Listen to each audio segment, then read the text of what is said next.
और दोनों रिश्ते निभाओ।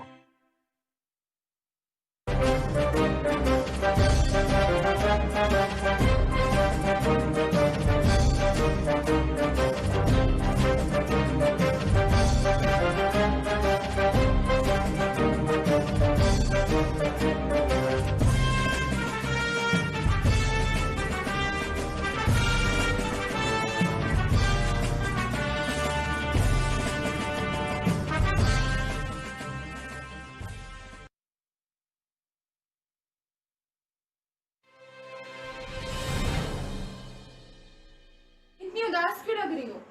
इस कोरोना ने तो मुझे बहुत परेशान कर दिया। मैं बहुत ज्यादा बोर हो रही हूँ। तुम तो कोरोना के बारे में ऐसे बातें कर रही हो, ऐसे तो मैं कोरोना के बारे में सब कुछ पता है। हाँ, मुझे पता है। अच्छा, तो एक काम करते हैं, मैं तुमसे कुछ सवाल पूछूंगी जिनके तुम्हें आंसर देने। अगर तुम आंसर दे दोगी तो मतलब तुम्हें कोरोना के बारे में सब कुछ पता है। अच्छा, ठीक है। तो मेरा पहला सवाल कि ये कोरोना आखिर है क्या? कोरोना एक वायरस है जो चीन के वुहान शहर से शुरू होकर दुनिया में फैला है और वो एक महामारी बन चुका है। वाह! अब ये बताओ कि ये कोरोना वायरस आखिर फैलता कैसे है? हाँ, किसी संक्रमित व्यक्ति के संपर्क में आने से या फिर उसके खांसने छींकने से। Very good. तो अब मैं तुमसे ये पूछूंगी कि हम इस कोरोना वायरस को फैलने से आखिर रोक कैसे सकते हैं?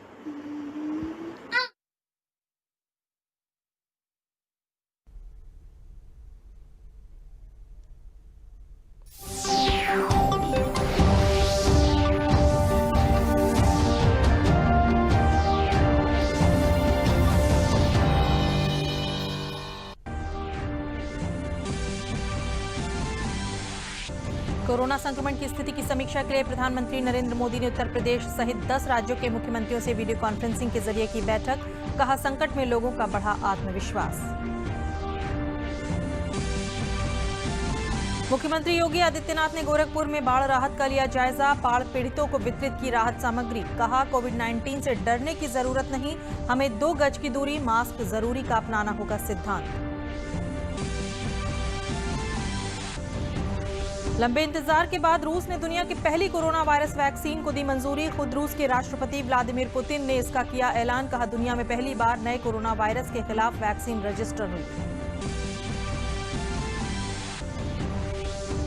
प्रदेश में महामारी से सजगता के साथ जन्माष्टमी की धूम। भगवान कृष्ण के जन्मदिवस पर मनाई जा रही कृष्ण जन्माष्टमी। मथुरा और वृंदावन के मंदिरों में विशेष पूजा अर्चना। नमस्कार, मैं हूं अलका सिंह और अब समाचार विस्तार से। कोरोना वायरस संक्रमण की स्थिति पर विचार विमर्श के लिए प्रधानमंत्री नरेंद्र मोदी ने 10 राज्यों के साथ वीडियो कॉन्फ्रेंसिंग के जरिए बैठक की। इस बैठक में आंध्र प्रदेश, कर्नाटक, तमिलनाडु, पश्चिम बंगाल, महाराष्ट्र, पंजाब, बिहार, गुजरात, तेलंगाना और उत्तर प्रदेश के मुख्यमंत्री शामिल हुए। बैठक में इन सभी राज्यों में कोरोना के ताजा हालात और तैयारियों पर विस्तार से बातचीत हुई। प्रधानमंत्री नरेंद्र मोदी ने कहा कि सक्रिय मामलों का प्रतिशत कम हुआ है जबकि रिकवरी रेट बढ़ा है, जिसका अर्थ है कि हमारे प्रयास कारगर सिद्ध हो रहे हैं।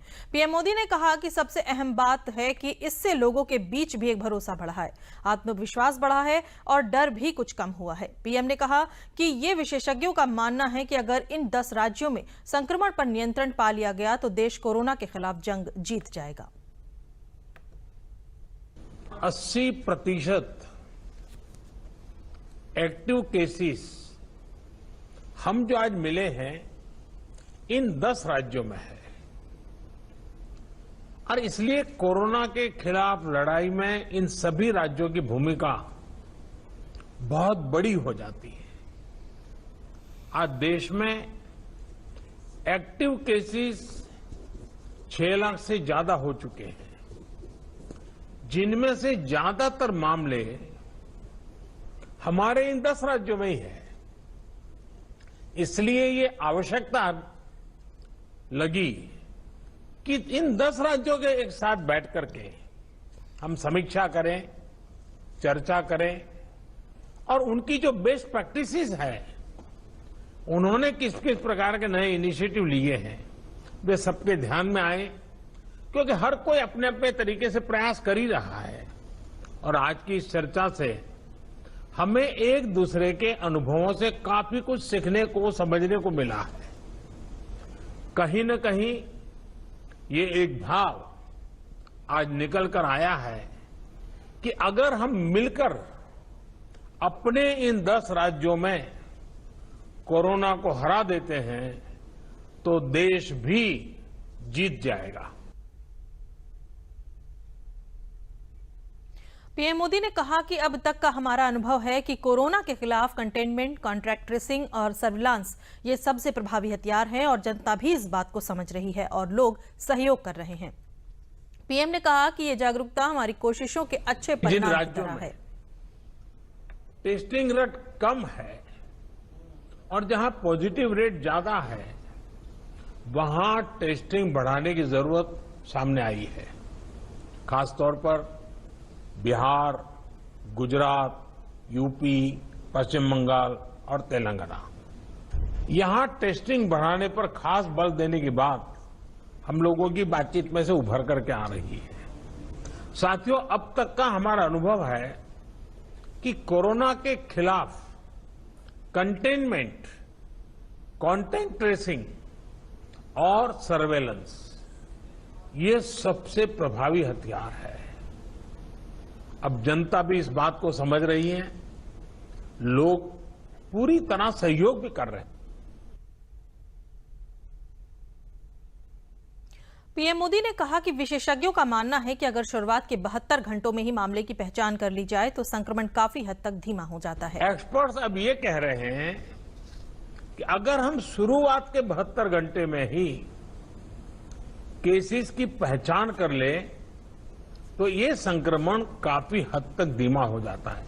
और इसलिए मेरा सबसे आग्रह है कि जैसे हाथ धोने की बात हो, 2 गज की दूरी की बात हो, मास्क की बात हो, कहीं पर न थूकने का आग्रह हो, इन सब के साथ अब सरकारों में और सरकारी व्यवस्थाओं में भी और कोरोना वॉरियर के बीच भी और जनता में भी एक नया मंत्र हमें बराबर पहुंचाना पड़ेगा और वो है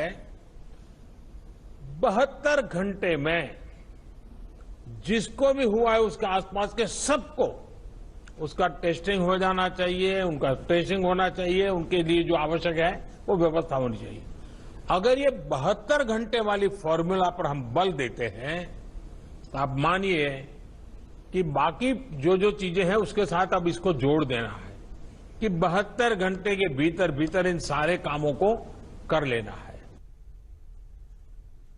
मुख्यमंत्री योगी आदित्यनाथ 2 दिवसीय दौरे पर गोरखपुर पहुंचे। उन्होंने सर्वप्रथम पाली ब्लॉक के पास गांव में आयोजित बाढ़ राहत शिविर में पहुंचकर बाढ़ पीड़ितों को राहत सामग्री वितरित की और संबोधित करते हुए कहा कि आज प्रदेश कोरोना वायरस और बाढ़ जैसी दोहरी त्रासदी से परेशान है। इसी बीच मलेरिया, डेंगू, टाइफाइड, डायरिया और सबसे बड़ी इंसेफेलाइटिस बीमारी ने भी अपने पांव पसार रखे हैं, लेकिन हमें डरने की जरूरत नहीं है, बचाव करने की जरूरत है। यदि कोई बीमार होता है और जांच में पॉजिटिव निकलता है तो उसे स्वास्थ्य विभाग के डॉक्टरों से मिलकर दवा लेना चाहिए। घबराने की जरूरत नहीं है। हमें 2 गज की दूरी, मास्क जरूरी का सिद्धांत अपनाना होगा। हम बाढ़ पीड़ितों को राहत सामग्री दे रहे हैं। जो फसल नुकसान होगा उसके भी सर्वे कराकर देंगे। महामारी में मरने वालों को शासन की तरफ से 4 लाख रुपए दिए जा रहे हैं। उन्होंने आज श्री कृष्ण जन्मोत्सव पर प्रदेशवासियों को हार्दिक बधाई दी।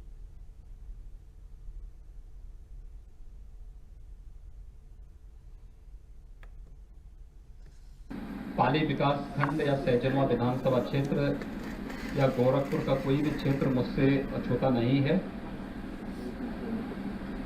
जीवन में सुख और दुख ये जीवन के 2 अभिन्न पहलू हैं। अगर हमारे सामने कोरोना का संकट है और उसके साथ ही बाढ़ की इस त्रासदी से भी जूझना पड़ रहा है तो आज भगवान श्री कृष्ण की पावन जन्म जयंती जन्माष्टमी का पावन दिवस भी है। भगवान श्री कृष्ण का जन्म हम सबको धर्म, सत्य और न्याय के पथ पर चलने की प्रेरणा प्रदान करता है। विपत्ति में धैर्य न खोने और मजबूती से हर चुनौती का सामना करने के लिए प्रेरणा प्रदान करता है। देश और दुनिया के सामने संकट का दौर जरूर है, लेकिन भारत के अंदर आदरणीय प्रधानमंत्री श्री नरेंद्र मोदी जी के समय से लिए गए निर्णय और साथ साथ कोरोना कालखंड में जनता जनार्दन ने केंद्र और प्रदेश सरकार के आह्वान पर जिस प्रकार का सहयोग किया है, इसके परिणाम स्वरूप उत्तर प्रदेश में हम देश और दुनिया के किसी भी अन्य देश की तुलना में बेहतर स्थिति में हैं। लेकिन हमें कोरोना से भी बचना है और बाढ़ जैसी त्रासदी का भी सामना करना है। उत्तर प्रदेश सरकार हर एक पीड़ित परिवार तक राहत पहुंचाने के लिए पूरी तरह प्रतिबद्ध है। लंबे इंतजार के बाद रूस ने दुनिया की पहली कोरोना वायरस वैक्सीन को मंजूरी दे दी है। खुद रूस के राष्ट्रपति व्लादिमीर पुतिन ने इसका ऐलान किया है। उन्होंने बताया कि रूस के स्वास्थ्य मंत्रालय ने इस कोरोना वायरस वैक्सीन को अपनी मंजूरी दे दी है। राष्ट्रपति पुतिन ने यह भी बताया कि उनकी बेटियों को यह टीका लगा है। मॉस्को के गामलेया रिसर्च इंस्टीट्यूट ने एडेनोवायरस को बेस बनाकर ये वैक्सीन तैयार की है। रूस के राष्ट्रपति ने कहा कि इस सुबह दुनिया में पहली बार नए कोरोना वायरस के खिलाफ वैक्सीन रजिस्टर हुई। राष्ट्रपति पुतिन ने उन सभी को धन्यवाद दिया जिन्होंने इस वैक्सीन पर काम किया है। पुतिन ने कहा कि ये वैक्सीन जरूरी टेस्ट से गुजरी है। पुतिन ने कहा कि वैक्सीन जरूरी टेस्ट से गुजरने के बाद रूस के दावों पर दुनिया भर के तमाम जानकार सवाल उठा रहे हैं। इस वैक्सीन का क्लिनिकल ट्रायल पूरा होने का दावा करने वाले इंस्टीट्यूट ने अब तक दूसरे और तीसरे फेज के ट्रायल के आंकड़े सार्वजनिक नहीं किए हैं। ये दोनों ही फेज ये तय करने में अहम भूमिका निभाते हैं कि ये वैक्सीन कितनी कारगर और सुरक्षित है। WHO ने भी कहा कि उसके पास रूस की वैक्सीन के केवल फेज 1 के आंकड़े हैं। WHO ने रूस से आग्रह किया है कि वो सभी मानकों का पालन करे।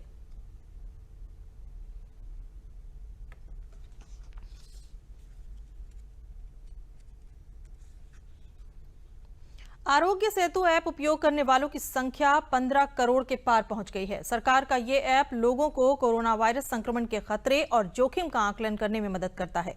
साथ ही आसपास मौजूद कोरोना पॉजिटिव लोगों के बारे में पता लगाने में भी मदद करता है। आरोग्य सेतु कॉन्ट्रैक्ट ट्रेसिंग के लिए mobile number, Bluetooth, location data का उपयोग करता है और बताता है कि आप कोरोना के जोखिम के दायरे में हैं या नहीं।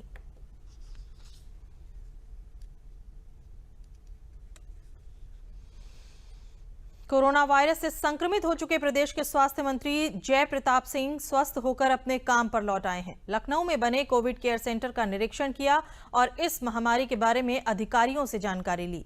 लखनऊ के लालबाग में Covid integrated control and command centre बनाया गया है, जिसमें इस महामारी से जुड़ी सभी जानकारियां और हेल्पलाइन की व्यवस्था की गई है। अपने दौरे के दौरान स्वास्थ्य मंत्री ने अधिकारियों को और बेहतर काम करने के निर्देश दिए।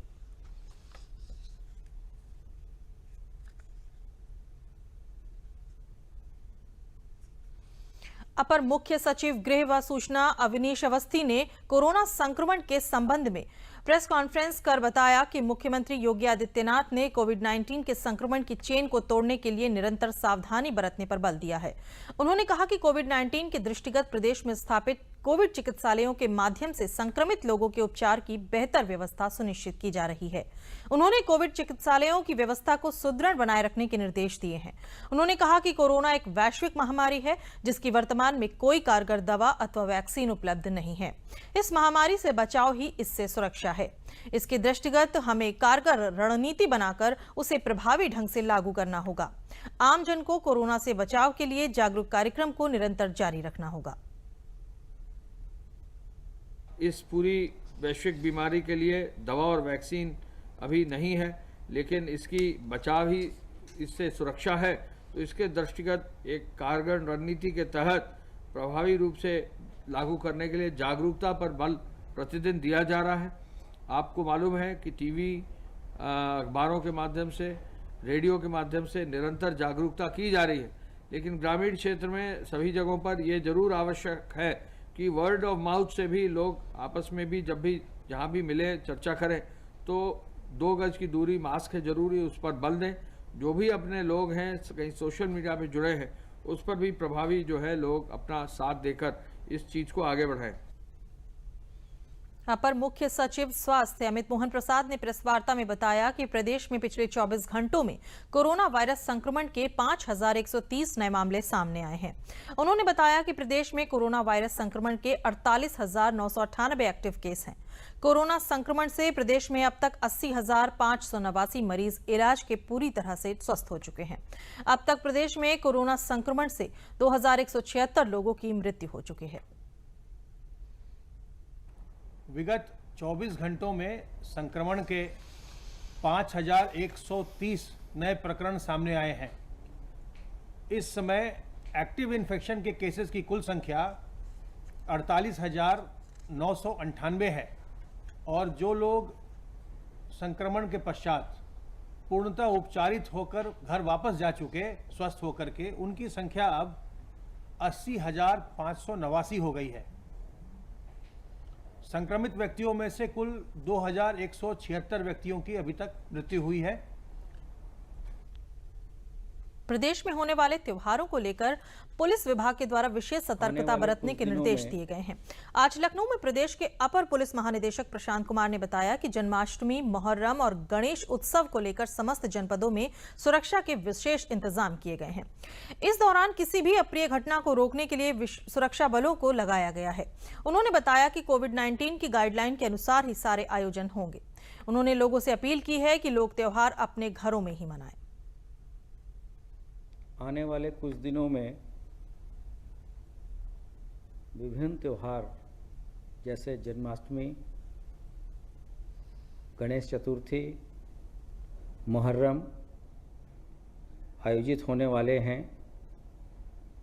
वर्तमान में गृह मंत्रालय, भारत सरकार की कोविड गाइडलाइन एवं उत्तर प्रदेश शासन के निर्देश के अनुसार कोविड-19 में जन्माष्टमी के मौके पे किसी को भी झांकी या जुलूस की अनुमति नहीं दी जाएगी। गणेश चतुर्थी के मौके पे भी कोई भी पूजा पंडाल में मूर्ति स्थापित नहीं की जाए, न ही किसी शोभा यात्रा की अनुमति दी जाए। सभी श्रद्धालुओं से अपील है कि उक्त त्यौहार को अपने अपने घरों में ही मनाएं। इसी प्रकार मुहर्रम के अवसर पर भी किसी प्रकार के जुलूस और ताजिया की अनुमति नहीं दी जाएगी। इस संबंध में धर्म गुरुओं से संवाद कर कोविड-19 के निर्देशों का अनुपालन 100% कराया जाएगा। एडीजी-एलओ ने बताया कि 112 के लखनऊ स्थित मुख्यालय में कोरोना संक्रमण के मामले निकलने के कारण 112 के कार्यालय को 48 घंटों के लिए सील किया गया है। किसी भी प्रकार की कोई सेवा बाधित न हो, इसके लिए गाजियाबाद और प्रयागराज जनपदों में स्थित कार्यालयों में काम जारी रहेगा।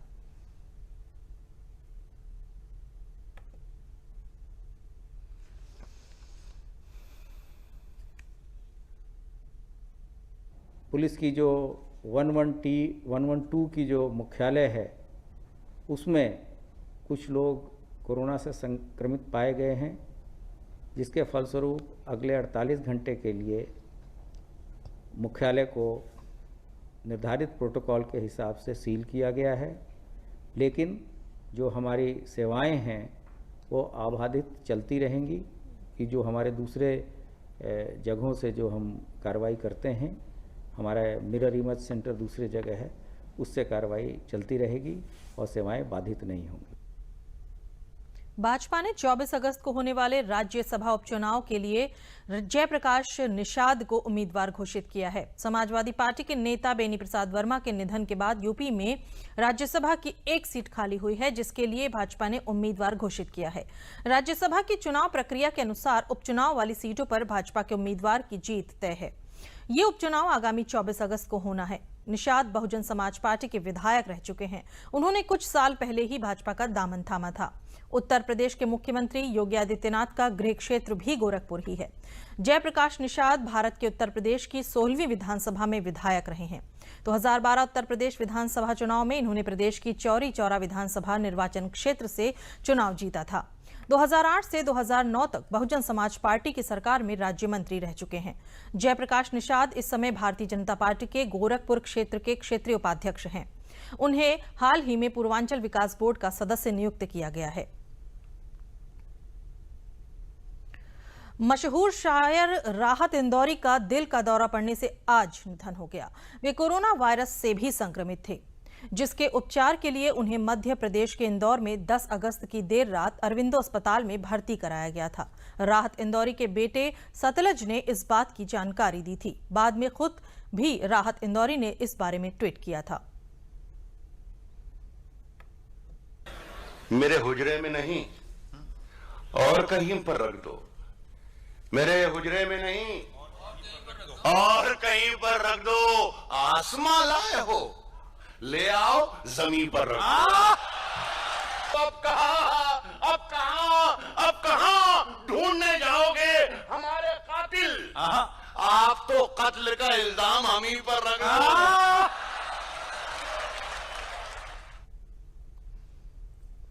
जनपद अलीगढ़ में प्रधानमंत्री आवासीय योजना के तहत 14,700 लोगों को लाभ मिला है। जिले में प्रधानमंत्री आवासीय योजना के तहत लाभार्थी को 2.5 लाख की आर्थिक मदद सरकार द्वारा की जा रही है। ऐसे लोग जिनके पास जमीन तो है पर उसे बनाने के लिए पैसे नहीं है, ऐसे लोगों को चिन्हित कर मकान बनाने के लिए सरकार उन्हें आर्थिक मदद दे रही है ताकि वो अपने मकान में रह सकें। आवास पा चुके लाभार्थियों का कहना है कि प्रधानमंत्री आवासीय योजना के तहत ही आज उन्हें छत मिली है। वहीं जिलाधिकारी का कहना है कि नगर पालिका और नगर पंचायत में 29,371 लोगों के आवास स्वीकृत हुए हैं। जिले में टीमों द्वारा सत्यापन कराया गया, जिससे कोई भी व्यक्ति जिसके पास जमीन है वो इस योजना से वंचित न रह जाए।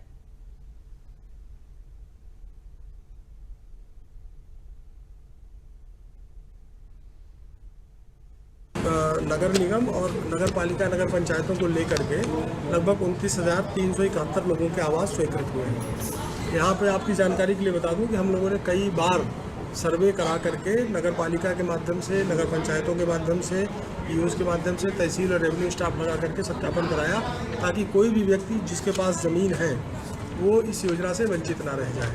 उसी क्रम में यहाँ पे 29,371 लाभार्थी चयनित किए गए जिनको स्वीकृत हो गया है जिनका आवास। इसमें से जो जियो टैगिंग हो गई है वो 20,482 की हो गई है। इसमें जो द्वितीय लेवल की जो चेकिंग है वो 12,577 की हो गई है। जो पहली इंस्टॉलमेंट है वो 14,746 के खाते में गई है। सेकंड इंस्टॉलमेंट, दूसरी इंस्टॉलमेंट 10,514 के उसमें गई है। 4,848 आवास पूर्ण हो गए हैं, जिनमें से 4,017 की तृतीय किस्त भी जा चुकी है। मैंने भरो मोदी योजना का फार्म, वो हम पे कबू न बनतो, वो पे आ गई 2 किस्तें। मैंने पूरा मकान बनाए लो, अब वो पे 1 किस्त रह गई है, पटाव डरवाऊंगी, किस्त आ जाई जब। मेरी छोटा सा प्लॉट हम पे कबू न बन पावा, तो जी मोदी योजना की कृपा है जो हमारा पूरा मकान बनेगा। आज मैं अपने बच्चे ने लेके बहुत खुश हूँ और अतका मोदी साहब को धन्यवाद। मेरे पास प्लॉट था इंदिरा नगर पे और मोदी जी की कृपा से मुझे 2.5 लाख रुपए मिले थे और तीन किस्तों में मिले थे। और क्या कहते हैं, मैं अपने मकान में खुश हूँ अपने बच्चों के संग और मोदी जी को धन्यवाद। हमारे पास पहले खाली प्लॉट था और पैसा था नहीं, मजदूरी करते, तो इसलिए मतलब हमने मोदी जी योजना में हमने ये फार्म भरा। वहाँ से हमें थोड़ी सी मदद भी मिली 2.5 लाख रुपए की।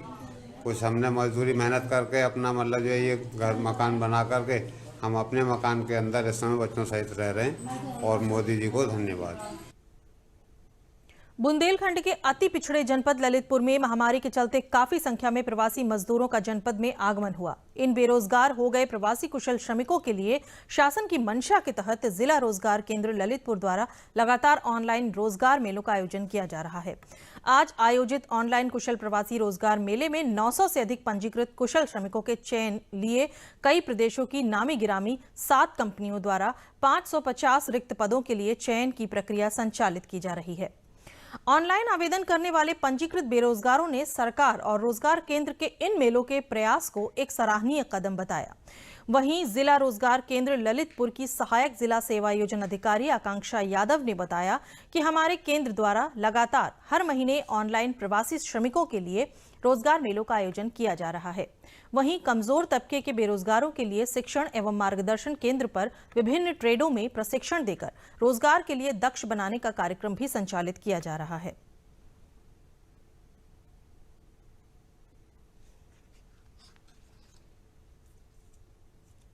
मुझे अखबार द्वारा सूचना मिली थी कि यहाँ प्रशिक्षण केंद्र के लिए पंजीकरण हो रहे हैं।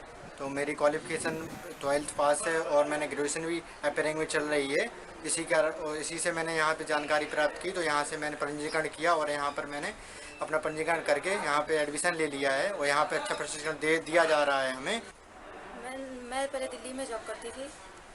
लॉकडाउन के चक्कर में मैंने देखा कि लॉकडाउन लग चुका है, कोविड-19 अपना तेज़ी से पैर पसार रहा है। तो फिर मैं यहाँ पे ललितपुर में आई और मुझे जिला सेवा योजन कार्यालय में मैंने देखा कि यहाँ पर रोजगार मेला चल रहा है और ऑनलाइन वो ट्रेनिंग भी दी जा रही है क्लर्क की। तो मैंने यहाँ पर ऑनलाइन इंटरव्यू दिया और मुझे लगता है कि यहाँ पर मुझे जॉब मिल जाएगी। मैं सरकार को धन्यवाद बोलना चाहती हूँ कि यहाँ पर जो हम जैसे प्रवासी मजदूर को उन्होंने काम दिया।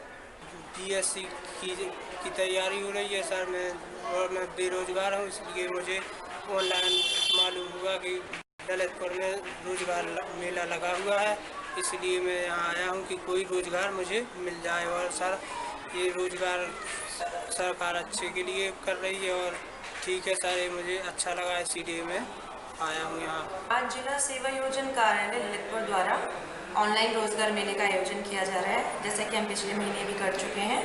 इसमें कुल आज भी 550 के आसपास रिक्तियाँ आई हैं, जिसके समक्ष हमने 900 के करीब कुशल प्रवासी श्रमिकों की सूची नियोजकों को दी है।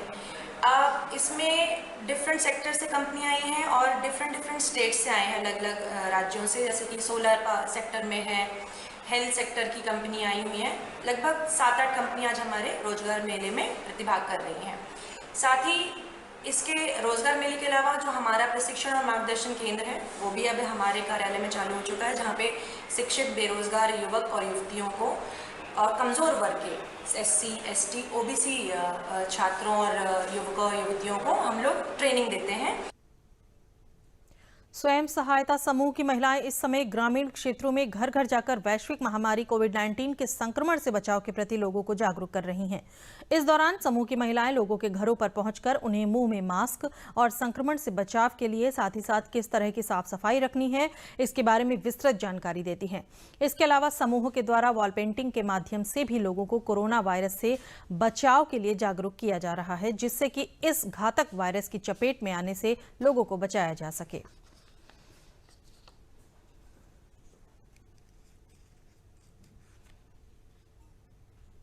हम ये राष्ट्रीय ग्रामीण आजीविका मिशन के तहत जुड़कर हमारा जो ग्रुप है 10 से 12 महिलाओं का है, जो हम लोगों को कोरोना महामारी जो वैश्विक महामारी है उसके बारे में सजग कर रहे हैं और सचेत कर रहे हैं।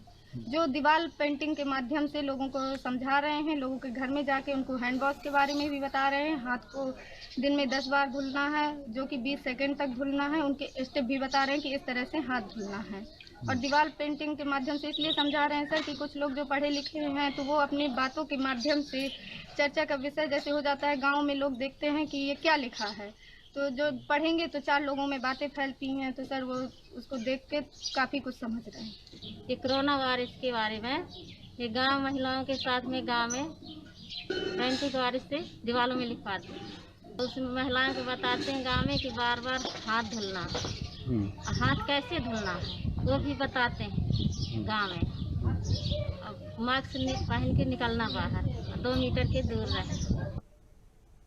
लखीमपुर खीरी के राजकीय कृषि फार्म मजरा स्थित कैंपस में कृषि विज्ञान केंद्र लखीमपुर खीरी एवं कृषि विज्ञान केंद्र कंदुकुर जिला प्रकाशम आंध्र प्रदेश के प्रशासनिक भवन का शिलान्यास कृषि एवं किसान कल्याण मंत्री भारत सरकार नरेंद्र सिंह तोमर ने वर्चुअल माध्यम से किया। इस कैंपस में खास बात यह है कि कृषि विज्ञान केंद्र के माध्यम से किसानों को खेती किसानी की जानकारी दी जाएगी। इस अवसर पर केंद्रीय कृषि मंत्री नरेंद्र सिंह तोमर ने किसानों व स्थानीय लोगों को संबोधित करते हुए कहा कि ये क्षेत्र गन्ना उपज बहुल्य क्षेत्र है। यहाँ पर छोटे बड़े सभी किसानों को केंद्र के माध्यम से खेती किसानी के आधुनिक तरीके बताए जाएंगे, जिससे किसान और बेहतर खेती कर अपनी आर्थिक स्थिति को मजबूत बना सकें।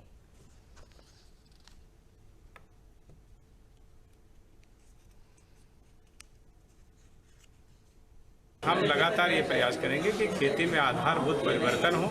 जो हम बजट में लेकर के कृषि के क्षेत्र में हमने सुधार के कई यहाँ पर रखे, जैसे मंडी शुल्क को हमने खत्म किया है, एक बाजार पूरे देश में कर दिया है, कृषि रेल चलाई है जिसमें हम कंटेनर एसी कंटेनर लगा करके फल सब्जी दूध मछली अंडा देश के एक कोने से दूसरे कोने तक जहाँ किसान ले जा करके बेचना चाहें उनको हम वो सुविधाएं दे रहे हैं। 1 लाख करोड़ का पैकेज किसानों के कृषि क्षेत्र में बुनियादी सुविधाओं के लिए हमने दिया है। 10,000 करोड़ उसमें जारी हो गया है। 30-30 हज़ार करोड़ की 3 किस्तें अगले 3 साल में हम देने वाले हैं। मिर्जापुर आए वित्तीय संसदीय कार्य चिकित्सा शिक्षा मंत्री सुरेश कुमार खन्ना ने कोविड-19 के वार रूम और मंडलीय अस्पताल का निरीक्षण किया। उन्होंने बताया कि आज उन्होंने जिलाधिकारी को आदेशित किया है कि 30 अगस्त तक 300 और नए बेड का अस्पताल कोविड-19 के लिए तैयार कर लिया जाए। उन्होंने बताया कि 480 बेड का अस्पताल अभी चल रहा है। उन्होंने कहा कि मंडलीय अस्पताल होने के कारण और मिर्जापुर कमिश्नरी होने के कारण 3 जिले का भार मिर्जापुर मंडलीय अस्पताल पर है, इसलिए अभी जो L1 की सुविधा है उसको बढ़ाकर L2 में कन्वर्ट किया जाएगा और L2 के लिए ऑक्सीजन और जरूरी सामान उपलब्ध करा लें।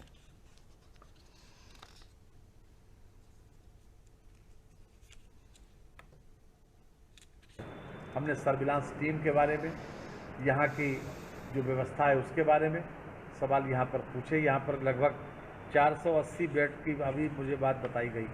हमने ये भी कहा है कि हम L1 को L2 में कन्वर्ट किया जाए और 300 बेड कम से कम 30 तारीख तक ज़रूर बढ़ाए जाएं, क्योंकि अगर ये पेशेंट्स बढ़ते हैं तो हमारे लिए ये आवश्यक होगा कि हम उन पेशेंट्स को प्रॉपरली मिर्ज़ापुर में ही एक कमिश्नरी मुख्यालय है यहीं पर उनको प्रॉपर ट्रीटमेंट देंगे। और दूसरी बात, जो L1 के अस्पताल हैं उनको अगर जहाँ तक संभव हो हम L2 की फैसिलिटी से सैचुरेट करेंगे, उसमें ऑक्सीजन की व्यवस्था भी करेंगे और जो आवश्यक व्यवस्थाएँ भी करेंगे। अंत में प्रमुख समाचार एक बार फिर।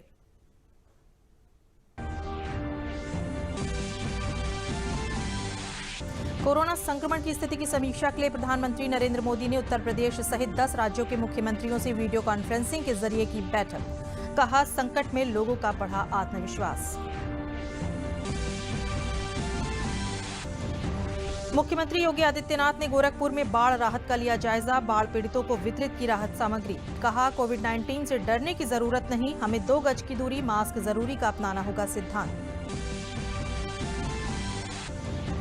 लंबे इंतजार के बाद रूस ने दुनिया की पहली कोरोना वायरस वैक्सीन को दी मंजूरी। खुद रूस के राष्ट्रपति व्लादिमीर पुतिन ने इसका किया ऐलान। कहा, दुनिया में पहली बार नए कोरोना वायरस के खिलाफ वैक्सीन रजिस्टर हुई।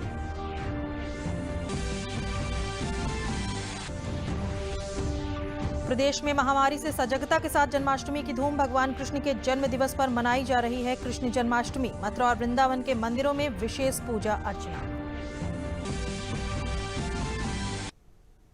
इसी के साथ समाचार समाप्त हुए। नमस्कार।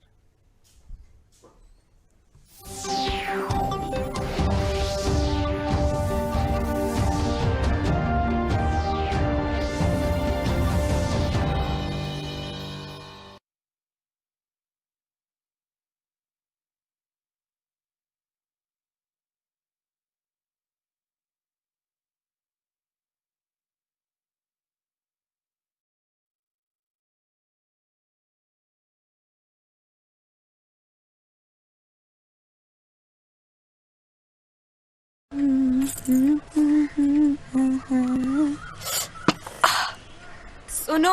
हाँ, अभी गाड़ी बुलाता हूँ। हेलो ममता, वहाँ गाड़ी भेज दो।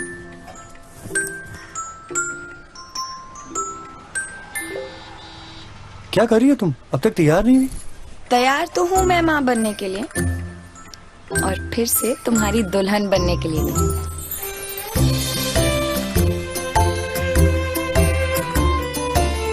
डॉक्टर, पिछली बार आप वो प्रसव पश्चात का बोल रहे थे। प्रसव पश्चात IUCD यानी PPIUCD डिलीवरी के तुरंत बाद अपनाने से आप बच्चों के बीच 3 साल का अंतर रख सकते हैं। सुरक्षित और भरोसेमंद। इससे आपको मिले बच्चे और पति को प्यार करने की पूरी आजादी।